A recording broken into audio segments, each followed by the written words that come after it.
নামাজে আমরা যা বলি তার অর্থ জানলে নামাজে অন্য চিন্তা মাথায় আসবে না। মনোযোগ কাজ করবে যখন আমরা বুঝব যে নামাজে কি পড়ছি। ১.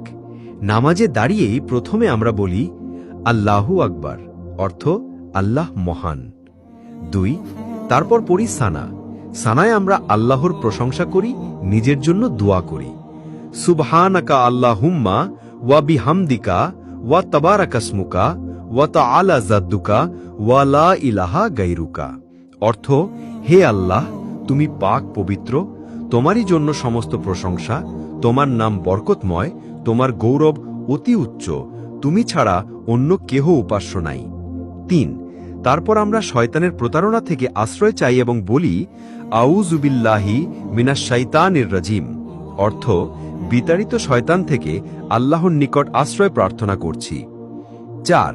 আল্লাহর পবিত্র নাম দিয়ে, আল্লাহর দয়া করুণার গুণ দিয়ে নামাজ এগিয়ে নিয়ে যাই এবং বলি বিসমিল্লাহির রহমানির রহিম, অর্থ পরম করুণাময় অসীম দয়ালু আল্লাহর নামে আরম্ভ করছি।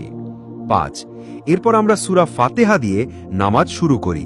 ২ রাকাত, ৩ রাকাত বা ৪ রাকাত ফরজ বা সুন্নতের নিয়ম অনুযায়ী নামাজ পড়ি।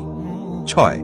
আমরা রুকুতে আল্লাহর উদ্দেশ্যে শরীর অর্ধেক ঝুঁকিয়ে দিয়ে মাথা নুইয়ে দিয়ে আল্লাহর প্রশংসা করি এবং ক্ষমা চাই। ৩ বা ৫ বার ৭ বার বলি সুবহানা রাব্বিয়াল আজিম বা সুবহানা রাব্বিয়াল আজিম ওয়া বিহামদিহি, অর্থ আমার মহান রবের পবিত্রতা ও প্রশংসা বর্ণনা করছি। ৭. তারপর রুকু থেকে উঠে আমরা বলি সামিআল্লাহু লিমান হামিদা, অর্থ আল্লাহ সেই ব্যক্তির কথা শোনেন যে তার প্রশংসা করে। তারপর পরপরই আমরা আবার আল্লাহর প্রশংসা করে বলি আল্লাহুম্মা রব্বানা ওয়ালাকাল হামদ, অর্থ হে আল্লাহ, যাবতীয় প্রশংসা কেবল তোমারই। ৮. তারপর আমরা সমস্ত শরীর নুইয়ে দিয়ে মাথাকে মাটিতে লুটিয়ে দিয়ে আল্লাহর নিকট সিজদা দেই। বিশেষ দ্রষ্টব্য, যে ব্যক্তি আল্লাহর জন্য একটি সিজদা করে আল্লাহ তার জন্য একটি নেকি লেখেন ও তার একটি পাপ দূর করে দেন ও তার মর্যাদার স্তর একটি বৃদ্ধি করে দেন। ৩ বা ৫ বার ৭ বার সুবহান রব্বিয়াল আলা, অর্থ আমার মহান রবের পবিত্রতা বর্ণনা করছি। ২ সিজদার মাঝখানে আমরা বলি আল্লাহুম্মা গফিরলি ওয়ার হামনি ওয়া হাদিনি ওয়া আফিনি ওয়ারজুকনি, অর্থ হে আল্লাহ, তুমি আমায় মাফ করো, আমাকে রহম করো, আমাকে হেদায়েত দান করো, আমাকে শান্তি দান করো এবং আমাকে রিজিক দাও। এভাবে নামাজ শেষে মধ্য ২ রাকাত ৪ রাকাত ভিত্তিতে বৈঠক আর শেষ বৈঠকে তাশাহুদে আল্লাহর প্রশংসা করি।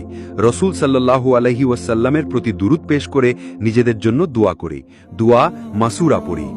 তাশাহুদ আত-তাহিয়াতু লিল্লাহি ওয়াস-সালাওয়াতু ওয়াত-তাইয়্যিবাতু আসসালামু আলাইকা আইয়ুহান নাবিয়্যু ওয়া রাহমাতুল্লাহি ওয়া বারাকাতুহু আসসালামু আলাইনা ওয়া আলা ইবাদিল্লাহি সালিহিন আশহাদু আন লা ইলাহা ইল্লাল্লাহু ওয়া আশহাদু আন্না মুহাম্মাদান আবদুহু ওয়া রাসূলুহু, অর্থ সকল তাজিম ও সম্মান আল্লাহর জন্য, সকল সালাত আল্লাহর জন্য এবং সকল ভালো কথা ও কর্ম আল্লাহর জন্য। হে নবী, আপনার প্রতি শান্তি, আল্লাহর রহমত ও তার বরকত বর্ষিত হোক আমাদের ওপরে এবং আল্লাহর নেক বান্দাদের ওপরে শান্তি বর্ষিত হোক। আমি সাক্ষ্য দিচ্ছি যে আল্লাহ ছাড়া কোনো সত্য উপাস্য নাই এবং আরও সাক্ষ্য দিচ্ছি মুহাম্মদ আল্লাহর বান্দা এবং তার রাসূল। দুরূদ আল্লাহুম্মা সাল্লি আলা মুহাম্মাদিন ওয়া আলা আলি মুহাম্মাদিন কামা সাল্লাইতা আলা ইব্রাহিমা ওয়া আলি ইব্রাহিমা ইন্নাকা হামিদুম মাজিদ। আল্লাহুম্মা বারিক আলা মুহাম্মাদিন ওয়া আলা আলি মুহাম্মাদিন কামা বারাকতা আলা ইব্রাহিমা ওয়া আলি ইব্রাহিমা ইন্নাকা হামিদুম মাজিদ, অর্থ হে আল্লাহ, আপনি নবী মুহাম্মদ সাল্লাল্লাহু আলাইহি ওয়াসাল্লাম ও ওনার বংশধরদের উপর রহমত বর্ষণ করুন যেরূপভাবে আপনি ইব্রাহিম আলাইহিস সালাম ও তার বংশধরদের উপর রহমত বর্ষণ করেছিলেন। নিশ্চয়ই আপনি প্রশংসিত, সম্মানিত। দুআ মাসুরা আল্লাহুম্মা ইন্নী যালামতু নাফসি যুলমান কাসীরা ওয়া লা ইয়াগফিরুয যুনুবা ইল্লা আনতা ফাগফিরলি মাগফিরাতান মিন ইনদিকা ওয়ারহামনি ইন্নাকা আনতাল গাফুরুর রহিম, অর্থ হে আল্লাহ, আমি আমার ওপর অত্যাধিক অন্যায় করেছি, গুনাহ করেছি এবং তুমি ব্যতীত পাপ ক্ষমা করার কেউ নাই, সুতরাং তুমি আমায় ক্ষমা করে দাও, ক্ষমা একমাত্র তোমার পক্ষ থেকে হয়ে থাকে, আমার প্রতি রহম করো, নিশ্চয়ই তুমি ক্ষমাশীল দয়ালু। 11 দুই কাঁধে সালাম দিয়ে আমরা নামাজ শেষ করি। আল্লাহ নামাজে আমরা কি পড়ি তার অর্থ বোঝার তৌফিক দান করুন সবাইকে। আমিন।